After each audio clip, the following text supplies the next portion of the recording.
میرے شوہر شادی کے بعد زیادہ وقت گھر سے باہر ہی گزارتے۔ مجھے شک تھا کہ ان کی زندگی میں کوئی اور عورت ہے، مگر ایسا کچھ بھی نہیں تھا۔ شادی کے 20 سال بعد جب ایک روز حقیقت کھلی تو میرے پیروں سے زمین نکل گئی۔ میرے والد صاحب کی جوتے بنانے کی ایک چھوٹی سی فیکٹری تھی۔ گھر میں خوشحالی تھی۔ بڑا بھائی اچانک بیمار ہوا تو علاج کے لیے ہسپتال لے گئے۔ ڈاکٹروں نے بتایا کہ اس کا جگر خراب ہو گیا ہے۔ پہلے تو ہمارے شہر کے ہی ہسپتال میں علاج ہوتا رہا، مگر جب بھائی کا مرض بڑھتا ہی گیا تو ہسپتال والوں نے ایک بڑے ہسپتال لے جانے کا مشورہ دیا، جہاں ایسا جدید علاج میسر ہو جو کسی اور ہسپتال میں نہ تھا۔ یوں ہم کراچی آ گئے اور مہنگے پرائیویٹ ہسپتال میں بھائی کو داخل کروا دیا۔ والد صاحب ہم سب کو بھی ساتھ لے آئے۔ ہوٹل میں کمرہ لیا اور بھائی کو ہسپتال داخل کرا دیا۔ کافی دن علاج ہوتا رہا مگر شفا یابی نہ ملی، اور آخر میرے والد کی امیدوں کا چراغ بجھ گیا۔ بھائی کی موت سے والدین نڈھال تھے۔ یہ ہسپتال اتنا مہنگا تھا کہ لاکھوں کا بل آ گیا۔ والد صاحب کی فیکٹری بک گئی اور ہمارے حالات بد سے بدتر ہوتے گئے۔ والد صاحب نے قرضہ لے کر دوبارہ سے کاروبار شروع کیا، لیکن گھاٹا ہی ہوا۔ قرض پر قرض چڑھنے لگا۔ والد صاحب نے اس دوران نوکری کی بھی کوشش کی مگر نہ ملی، یہاں تک کہ نان و نفقہ کے لالے پڑ گئے۔ برے وقت کا ساتھی کوئی نہیں ہوتا۔ رفتہ رفتہ دوست باپ نے بھی ساتھ چھوڑ دیا۔ قرض دار الگ تنگ کرنے لگے۔ ابا اس قدر ذہنی دباؤ کا شکار ہوئے کہ ایک روز ان کے دماغ کی نس پھٹ گئی اور ہم باپ کے سائے سے محروم ہو گئے۔ میرے 4 ماموں تھے۔ ان سب نے مل کر امی کو کرائے کا مکان لے کر دیا۔ ہم والدہ سمیت 5 افراد تھے۔ چاروں ماموں مل کر ہمارا خرچہ اٹھانے لگے۔ ہر ماہ باری باری راشن لا کر دینے لگے۔ یوں کچھ تنگی کے باوجود ہماری عزت سے گزر بسر ہونے لگی۔ میں بچپن سے ہی بہت حساس تھی، شروع سے اچھا وقت دیکھا تھا۔ اچانک جو حالات میں تبدیلی آئی تو ذہن نے اس کا گہرا اثر قبول کیا۔ اوپر سے والد صاحب کی محبت اور شفقت چھن گئی۔ اب جیسے میری دنیا کی رونقوں سے دلچسپی ختم ہو گئی تھی۔ میں اس قدر پریشان رہتی کہ اگر کوئی لطیفہ سناتا، کوئی مذاق کی بات کرتا، مجھ کو ہنسی نہ آتی۔ اکیلے میں بیٹھتی تو آنسو بہنے لگتے۔ ماں سے چھپ کر واش روم میں دیر تک روتی رہتی۔ اداسی نے رفتہ رفتہ میرے دل کو مٹھی میں لے کر مسلنا شروع کر دیا۔ میٹرک میں بھی پڑھائی کی طرف دھیان نہ دے پائی۔ میری چپ نے مجھ کو کھانا شروع کر دیا۔ پہلے تو گھر میں کسی نے توجہ نہ دی۔ جب میں نے ہنسنے بولنے کے ساتھ ساتھ کھانا پینا بھی چھوڑ دیا تو والدہ چونکی۔ روز بروز میں کمزور اور پیلی پڑتی جا رہی تھی۔ ایک وقت ایسا آیا کہ بیٹھے بیٹھے گرنے لگی، ہاتھ پاؤں لرزنے لگتے اور حالت گیر ہو جاتی۔ اب میری والدہ گھبرا گئیں۔ بڑے ماموں کو بلا کر میری کیفیت بتائی۔ وہ مجھے ایک ڈاکٹر کے پاس لے گئے۔ ڈاکٹر نے کہا کہ اس کو کوئی مرض تو نہیں ہے، مگر بہت سوچنے اور شاید کسی پریشانی کی وجہ سے ڈپریشن میں چلی گئی ہے۔ اگر ابھی توجہ نہ دی تو آگے چل کر مرض بڑھ سکتا ہے۔ کوشش کریں کہ اس کو خوش رکھیں، گھمائیں پھرائیں اور اچھی امید دلائیں۔ کوئی ایسی بات نہ کریں جس سے اس کے ذہن پر دباؤ پڑے۔ اس کے ساتھ انہوں نے کچھ سکون کی دوائیں بھی دیں۔ ڈاکٹر کی ہدایت پر گھر والے زیادہ دن عمل نہ کر سکے۔ امی بیچاری کو سو بکھیڑے تھے۔ یوں میرا مرض بڑھنے لگا۔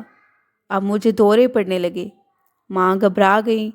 کسی نے کہا کہ سایہ ہو گیا ہے، اس پر کوئی اثرات وغیرہ ہیں، دم درود کرائیں۔ یہ مرض ڈاکٹروں کے بس کا نہیں۔ اب امی مجھے لے لے کر دم کرنے والوں کے پاس پھرنے لگیں۔ گھر کا سکون میری وجہ سے غارت ہو گیا۔ بہن بھائی بھی پریشان تھے۔ درمیان والے ماموں نے اپنے ایک دوست سے میرے اس مرض کا تذکرہ کیا، کیونکہ ان کی بہن کے ساتھ بھی کچھ ایسا مسئلہ ہو چکا تھا۔ اس شخص نے بتایا کہ وہ اپنی بہن کو ایک ماہر نفسیات ڈاکٹر کے پاس لے کر گئے تھے، جس کے علاج سے وہ کافی بہتر ہو گئی تھی۔ اس شخص نے ماموں کو اس ماہر نفسیات ڈاکٹر کا بتایا۔ ماموں مجھے اس کے پاس لے گئے۔ وہ ایک بہت اچھا اور سمجھدار ڈاکٹر تھا۔ اس نے کچھ دن بلایا، پھر علاج کیا، کونسلنگ کی، میرے گھر کے حالات جانے، اور یوں اللہ کی مہربانی سے میری حالت سنبھل گئی۔ رفتہ رفتہ میں دکھ، رنج اور مایوسی کی کیفیت سے باہر نکل آئی۔ میٹرک کیا اور پھر کالج میں داخلہ لے لیا۔ میں ہر نماز کے بعد اپنے ماموں کی عمر درازی کی دعا کرتی تھی کہ وہ ہماری سرپرستی نہ کرتے تو کیا ہوتا۔ ان کی بیویوں نے خاصا ادھم مچایا تو بھی انہوں نے امی کا ساتھ نہ چھوڑا۔ میرا بھائی عرفان مجھ سے 2 برس بڑا تھا۔ ابو کے بعد اب وہی ہماری امیدوں کا سہارا تھا۔ دن گزرتے رہے، یہاں تک کہ میرا بھائی 20 سال کا ہو گیا۔ میرے بڑے ماموں کا جنرل اسٹور تھا۔ ماموں نے میرے بھائی کو اپنے جنرل اسٹور پر رکھ لیا اور تنخواہ بھی دینے لگے۔ بھائی وہ رقم لا کر امی کے ہاتھ میں دے دیتے اور یوں امی گھر چلاتی۔ اس طرح ہمارے دن پھرنے لگے۔ بھائی کو کاروبار کا تجربہ ہو گیا تو ماموں نے مل کر اس کو علیحدہ ایک دکان کر دی۔ اللہ تعالیٰ نے برکت ڈال دی اور میرے بھائی کی آمدنی میں روز بروز اضافہ ہونے لگا۔ پڑوسن کے توسط سے میرے لیے ایک رشتہ آ گیا۔ لڑکے کی ماں نے مجھے پڑوسن کے گھر ہی دیکھا اور پسند کر لیا۔ ان دنوں میری عمر 19 سال تھی۔ چہرے پر نوخیزی کا روپ تھا۔ لڑکے والے امی کے پیچھے پڑ گئے۔ امی ابھی میری شادی نہ کرنا چاہتی تھیں کہ ابھی 2 سال اور نکل جائیں تو پھر ہی کریں گے، مگر جب لڑکے والوں کا اصرار بڑھا تو امی نے ماموں سے بات کی۔ انہوں نے کہا لڑکے والوں کا گھر بار دیکھ لیتے ہیں، اگر لڑکا پسند آ گیا تو شادی کر لیں گے۔ بیٹی کی شادی تو کرنی ہی ہے، اب نہیں تو 2 سال بعد صحیح۔ انہوں نے بیوی سے کہا کہ آپا کے ساتھ جا کر رشتہ دیکھاؤ اور پھر مجھے بتاؤ کہ کیسے لوگ ہیں۔ میری امی سیدھی سادی سی خاتون تھیں۔ لڑکا کافی خوبصورت اور وجیحہ شخصیت کا مالک تھا۔ گھرانہ بھی خوشحال تھا۔ یوں ممانیوں نے یہ رشتہ پسند کیا، مگر زیادہ چھان بین کسی نے نہ کی۔ ماموں کو بھی اچھی ہی رپورٹ دی گئی۔ میرا رشتہ پکا کر دیا گیا اور یوں 2 ماہ میں میری جلدی شادی ہو گئی۔ میرے شوہر کا نام وحاج تھا، اپنے نام کی طرح وجیح اور خوبصورت تھے۔ یہاں آ کر مجھے پتہ چلا کہ وہ والدین کے لاڈلے اور بہت نازوں پلے تھے۔ کوئی سخت کام بھی نہیں کر سکتے تھے۔ چھاؤں میں پلے بڑے، ذرا سی دھوپ سے کملانے لگتے تھے۔ شوہر کا رویہ شروع دن سے ہی میرے ساتھ بہت عجیب رہا، اور میں بھی چونکہ کم عمر تھی، کافی شرمیلی بھی تھی، سوچتی تھی کہ وہ بھی شاید مجھ سے شرم محسوس کرتے ہیں، رفتہ رفتہ ٹھیک ہو جائیں گے۔ مگر مجھے نہیں معلوم تھا کہ آگے زندگی میں میرے ساتھ کیا ہونے والا ہے۔ میرے شوہر زیادہ وقت باہر ہی گزارتے، صبح نکلتے تو رات کو دیر سے لوٹتے۔ ان کے والد سعودی عرب میں تھے۔ کوئی بڑا بہن بھائی بھی نہ تھا۔ ماں بیچاری لاکھ سمجھاتی لیکن وحاج ان کی ایک نہ سنتے۔ یہ بات بھی عجیب لگتی تھی کہ نئی شادی ہے پھر بھی گھر میں نہیں ٹکتے تھے۔ میں اگر کبھی پوچھنے کی کوشش کرتی تو آگے سے کہتے کہ مجھے گھر سے باہر بھی 100 کام ہوتے ہیں، ضروری تو نہیں کہ میں ہر کام تم سے پوچھ کر ہی کروں۔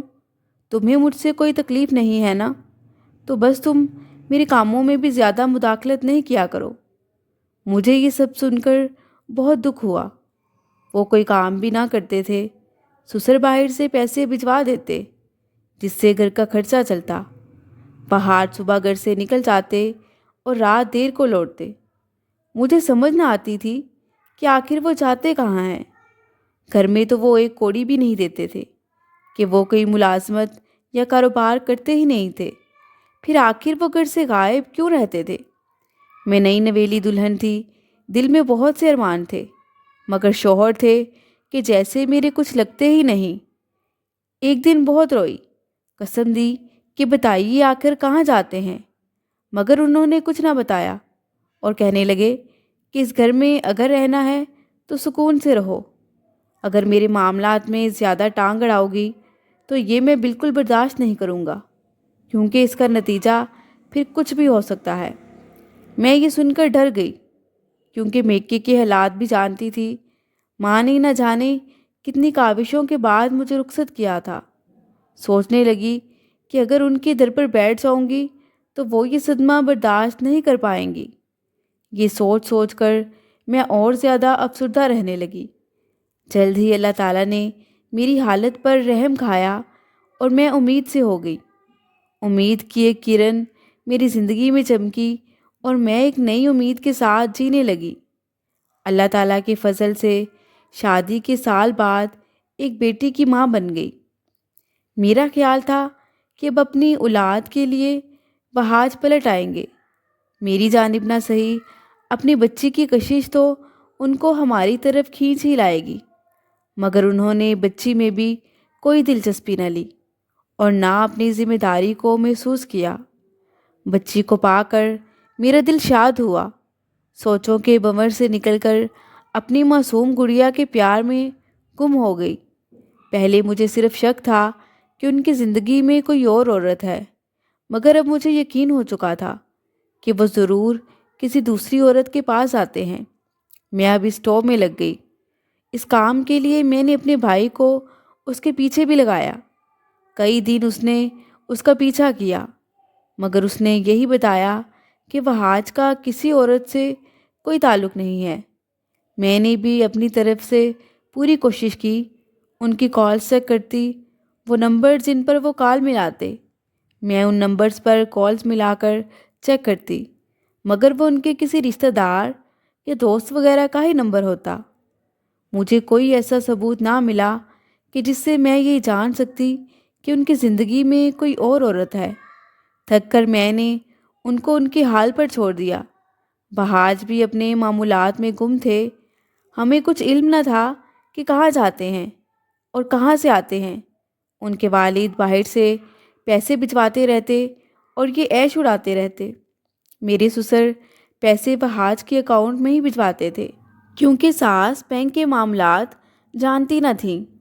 والدہ کو پورا خرچہ دے کر باقی پیسے وہ اپنے پاس رکھ لیتے۔ ساس تک کو نہیں معلوم تھا کہ جانے وہ یہ پیسے کہاں خرچ کراتے ہیں۔ ان کے پاس ہمیشہ جیب میں بہت سے روپے ہوتے، مگر ہمیں معلوم نہیں تھا کہ وہ انہیں کہاں لگاتے ہیں۔ روز و شب گزرتے رہے، ان کے معمولات میں فرق نہ آیا۔ اللہ تعالیٰ نے مجھے بیٹے سے بھی نواز دیا، جو ہو بہو بہاج کی شکل تھا۔ اسے اپنے شوہر کا پرتو سمجھ کر بیٹے کی محبت میں کھو گئی۔ بیٹے کی محبت نے مجھے شوہر کی فکر سے آزاد کر دیا تھا۔ میرے شوہر معمولات میں کوئی فرق نہ آیا۔ وہ اسی طرح سے صبح نکلتا اور آدھی رات کے بعد گھر واپس آتا۔ اب میں نے اس کی پرواہ کرنا ہی چھوڑ دی تھی۔ وقت گزرتا رہا اور میری شادی کو 12 سال گزر گئے۔ ایک روز اچانک سسر صاحب اس جہان سے گزر گئے۔ پہلے میرے سسر ہی گھر کا خرچہ وغیرہ پورا کرتے تھے، اب وہ نہ رہے تو مالی تنگی شروع ہو گئی۔ ساس کا بھی 2 سال بعد انتقال ہو گیا۔ پہلے مجھے ساس کا سہارا تھا کہ وہ میرا ساتھ دیتی تھی۔ ان کے چلے جانے سے میں بالکل تنہا رہ گئی۔ شوہر کو تو ویسے بھی میری کوئی پرواہ نہ تھی۔ اب میرے بچے چونکہ اسکول جانے لگے، میں پھر سے اکیلی رہ گئی۔ سوچوں کے بھنور میں پھنسنے لگی، مگر بہاج کی روش میں سر منہ فرق نہ آیا۔ وہ اسی طرح ابھی بھی روز رات کو چلے جاتے اور صبح لوٹتے۔ اب تو گھر، بچوں اور ہم سب سے بالکل ہی بے نیاز ہو گئے۔ سسر کے بعد ان کی جمع پونجی کچھ عرصہ کام آئی، پھر ہاتھ خالی ہو گئے۔ گھر کے حالات میں ابتری آنے لگی۔ میں خرچ سے پریشان رہنے لگی اور بہاج کبھی میری ماں، کبھی بھائی سے جا کر قرض مانگنے لگے۔ وہ اس وجہ سے انکار نہ کرتے کہ شاید بچوں کی خاطر قرض مانگتے ہیں۔ انہوں نے ہمیشہ جتنے پیسے بہاج نے مانگے دے دیے، اور بہاج نے قرض کبھی واپس نہ لوٹایا۔ اگر وہ پیسے گھر میں خرچ کرتے تو بھی ٹھیک تھا، مگر وہ گھر اور بچوں پر 1 روپیہ صرف نہ کرتے۔ ان دنوں میں خرچے کے لیے اس قدر تنگ تھی کہ چینک چینک کر رونے کو جی کرتا تھا۔ امی کو نہ بتاتی کہ پریشان ہوں گی۔ ایک دن میرے بڑے ماموں ہمارے گھر مجھے ملنے آ گئے۔ میں رو رہی تھی اور گھر میں کھانے کو کچھ نہ تھا، حتیٰ کہ گھر میں بچوں کا دودھ بھی نہ تھا۔ ماموں نے پوچھا، کیا بات ہے، کیوں پریشان ہو؟ خود پر قابو نہ پا سکی اور سب احوال ان سے کہہ دیا۔ وہ بھی فکر مند ہو گئے۔ جاتے ہوئے مجھے کچھ رقم دے گئے۔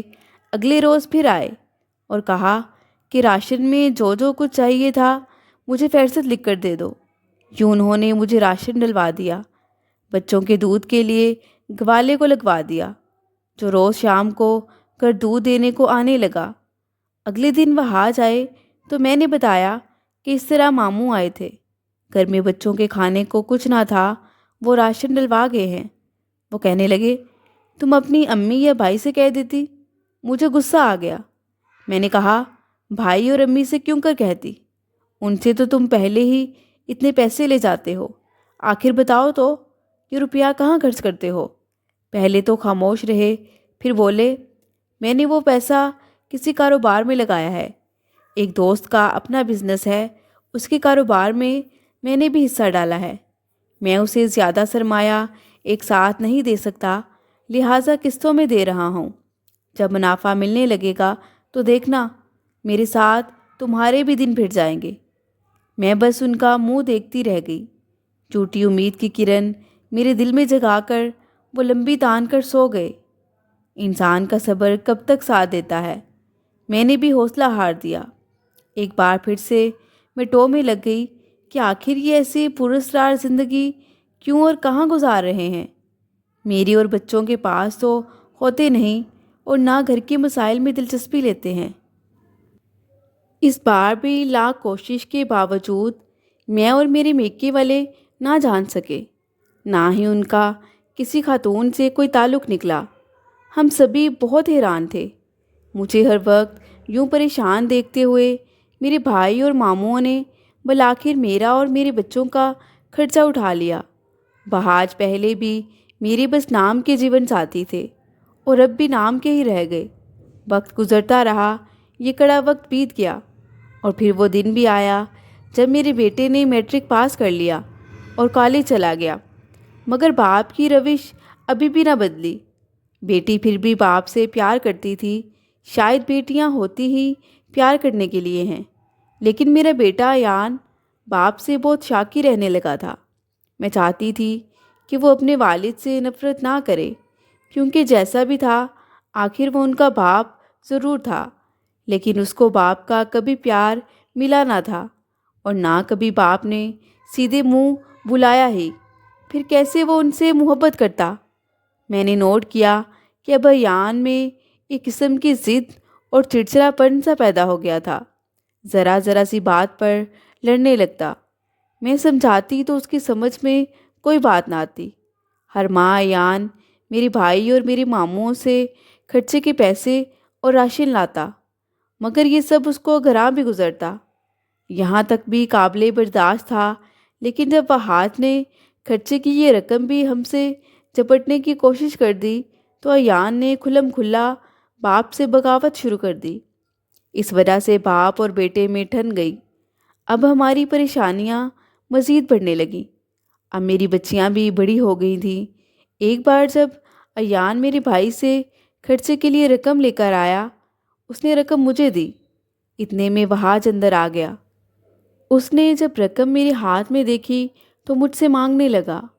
میں نے وہ پیسے نہ دیے تو وہ زور زور سے چلانے لگا کہ مجھے اپنے کاروبار میں ڈالنے کے لیے مزید رقم درکار ہے۔ اس نے وہ رقم میرے ہاتھ سے چپٹنے کی کوشش کی تو ایان بھی آ گیا۔ اس نے باپ کو روکنا چاہا تو وہ آگے سے اسے برا بھلا کہنے لگا۔ ایان غصے میں کہنے لگا کہ کیسے باپ ہیں آپ؟ آج تک ہمارے لیے تو کچھ کما نہیں سکے، آج تک ہم دوسروں سے مجبوری میں پیٹ بھرنے کے لیے پیسے لیتے رہے، وہ بھی آپ ہم سے جپٹنے کی کوشش کر رہے ہیں۔ کبھی سوچا بھی ہے آپ نے کہ آپ کی بیوی کس طرح سے خرچہ پورا کرتی ہوگی؟ یا آج تک کبھی آپ نے سوچا کہ گھر میں میرے بچے بھی ہیں، انہوں نے پیٹ بھی بھرا کے نہیں؟ اگر آپ ہمیں کچھ دے نہیں سکتے تو کم از کم ہم اپنا پیٹ بھرنے کے لیے دوسروں سے جو لیتے ہیں وہ تو نہ ہم سے لیں۔ وہاج کو بیٹے کے منہ سے یہ سب باتیں سن کر بے حد غصہ آیا۔ اس نے غصے میں ایان کو گھر سے نکل جانے کو کہا۔ وہ گھر سے نکلا تو واپس نہ آیا۔ میرا روتے روتے برا حال تھا۔ دن رات بیٹے کے لوٹ آنے کی دعا کرتی تھی، لیکن وہاج کو ذرا بھر بھی کوئی پرواہ نہ تھی کہ ہمارا جواں سال بیٹا کہاں گیا ہے، کدھر رہ رہا ہے اور کس حال میں ہے۔ سوچتی، یا اللہ، یہ کیسا باپ ہے جس کو اپنے جوان بیٹے کی فکر نہیں ہے۔ مجھے علم نہ تھا کہ ایان کیا دل میں ٹھان کر نکلا ہے۔ اس نے باپ کا پیچھا کیا اور اس پراسرار آدمی کی پراسرار زندگی کا وہ راز جان ہی لیا جس کی وجہ سے ہماری زندگی برباد تھی۔ کسی نہ کسی طرح اس نے اس ٹھکانے کا بھی پتہ لگا لیا جہاں بہار جاتے تھے، راتوں کو رہ جاتے تھے۔ وہ باپ کا پیچھا کرتے ہوئے اس جگہ پر پہنچ گیا جہاں باپ کو ایک شخص کے بہت قریب بیٹھے پایا، اور اس کے جیسے یہ دیکھ کر ہوش اڑ گئے تھے۔ یہ وہاج کے ایک دوست کا مکان تھا جو اکیلا رہتا تھا۔ اب یہ راز کھلا کہ وہ اپنا وقت کسی عورت کے پیچھے نہیں بلکہ اپنا وقت اس دوست کے ساتھ گزارتے تھے، اور پیسے بھی اسی پر نچھاور کرتے تھے۔ بعد میں یہ راز بھی کھلا کہ یہ دوستی ابھی کی نہیں بلکہ لڑکپن سے تھی۔ وہاج نے اپنے اس دوست سے اقرار کیا تھا کہ عمر پر شادی نہیں کروں گا تاکہ ہماری دوستی کے درمیان کوئی اور نہ آ جائے، مگر والدین بیٹے کے سر پر سہرا دیکھنا چاہتے تھے، لہٰذا والدین کے دباؤ میں آ کر اس نے مجھ سے شادی کر لی۔ میرا بیٹا جب اس مکان کے اندر گیا تو باپ کو اس عجیب و غریب دوست کے ہمراہ پا کر حیرت زدہ رہ گیا۔ وہاج نے جب بیٹے کو اس جگہ دیکھا تو اس کا بھی جیسے رنگ اڑ گیا تھا۔ آخر آج اتنے سالوں بعد اس کے بیٹے پر اس کا راز آشکار ہو ہی چکا تھا۔ اس نے بیٹے کو گالیاں دی کہ تم یہاں کیوں آئے ہو؟ تبھی وہ بھی طیش میں آیا اور پستول نکال لیا۔ اس چھینا جھپٹی میں فائر ہو گیا اور گولی وہاج کے دوست کو لگی اور وہ موقع پر ہی دم توڑ گیا۔ اس دوست کے مرنے پر وہاج کی حالت غیر ہو گئی۔ اس کی ایسی حالت تو اس کے باپ اور پھر ماں کے مرنے پر بھی نہیں ہوئی تھی جیسی آج اس کے دوست کے مرنے پر ہو رہی تھی۔ وہاج پاگلوں کی طرح رو رہا تھا، جیسے پتہ نہیں اس کی کتنی قیمتی شے کھو چکی ہو۔ ایان کو پولیس پکڑ کر لے گئی اور میں اس غم سے مری جاتی تھی۔ میرے بھائی اور ماموں نے اس کے لیے وکیل کروایا تاکہ اسے رہائی مل سکے۔ اس کے لیے بھی تمام پیسے میرے ماموں اور بھائی نے ہی ادا کیے۔ حیرت تو سب کو اس وقت ہوئی جب باپ نے بطور چشم دید گواہ بیٹے کے خلاف گواہی دی اور اسی نے یہ کہا کہ میرے بیٹے نے ہی میرے دوست کو قتل کیا ہے، اور ایان کو سزا ہو گئی۔ اس کو دوست کے مرنے کا اس قدر صدمہ تھا کہ اپنے بیٹے کو پھانسی کی سزا سے بچانے کے لیے کوئی کوشش نہ کی۔ اس کے بعد وہاج ہمیشہ کے لیے کہیں چلے گئے، مگر ہماری زندگی میں عمر بھر کے لیے اندھیرے انڈیل گیا۔ آج بھی سوچتی ہوں، خدا جانے وہ کیسا دوست تھا اور وہاج کی اس سے کس قسم کی دوستی تھی۔ مزید دلچسپ سچی کہانیوں کے لیے چینل کو سبسکرائب کریں۔